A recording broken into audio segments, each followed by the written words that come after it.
సాయి కృష్ణ ఒక తప్పు చేస్తే సిఐ నాగరాజు చాలా చాలా చాలా తప్పు చేశాడు. దాని కారణంగా సాయి కృష్ణ ఆరోపణలు చిన్నవైంది, పోలీసు వ్యవస్థ మీద ఆరోపణలు పెద్దవైంది.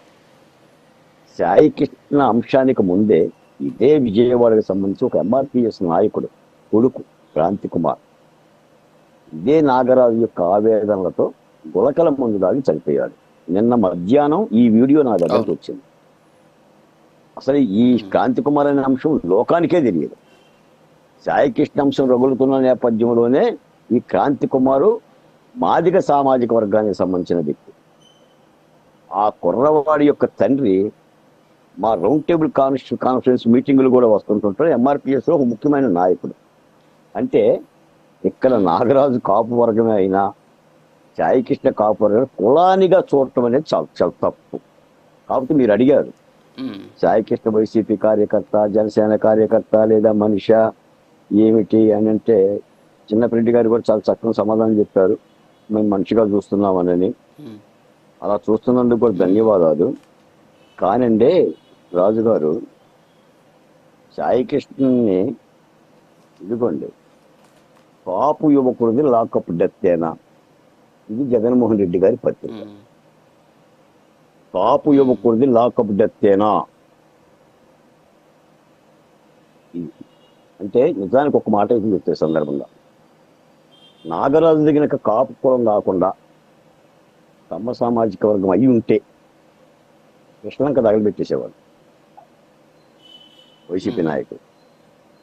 అసలు సాయి కృష్ణకి ముందు మా మాది కులానికి సంబంధించిన కుర్రోడు చనిపోయాడు. అంటే నేరగాడిని నేరగాడిగా చూడటం, తప్పుని తప్పుగా చూడటం కాకుండా ఆంధ్రప్రదేశ్లో కులంగా చూడటం అనేది చాలా దుర్మార్గమైన అంశం ఒకటి రాజ్యం వెళ్తుంది. అది పవన్ కళ్యాణ్ గారి విషయంలోనైనా, చంద్రబాబు నాయుడు గారి విషయంలోనైనా, లోకేష్ గారి విషయంలోనైనా, లేదా గాదే వెంకటేశ్వర గారి విషయమైనా, బాలకోట విషయమైనా కులంగా చూడటం. ఎందుకు చెప్తారు సార్? ఎవరైనా లాకప్లో నేరారోపణ ఉన్న వ్యక్తిని హత్య చేయమని పోలీసులకు ఇస్తారా? అలా ఇస్తే ప్రభుత్వం ఊరుకుంటుందా? చంద్రబాబు నాయుడు గారు చాలాసార్లు చెప్తారు, ఏ ఎంఆర్ఓ తప్పు చేసినా ముఖ్యమంత్రిదే బాధ్యత, ఏ ఎస్ఐ తప్పు చేసినా ముఖ్యమంత్రిదే బాధ్యత, నన్నే అంటారు. మీకు అక్కడ దాకింది సార్. ఇదిగోండి జగన్మోహన్ రెడ్డి గారు పరామర్శకు వెళ్తారని నేనేం తప్పు పట్టను. కానీ ఒక దుర్మార్గమైన రాజ్యం ఆంధ్రప్రదేశ్ అంతా కూడా ఒక రెడ్ బుక్ పరిపాలన జరుగుతుందని ఆరోపణ చేశారు. ఇదిగోండి సాక్షాత్తు హైకోర్టు ఇచ్చిందండి ఈరోజు.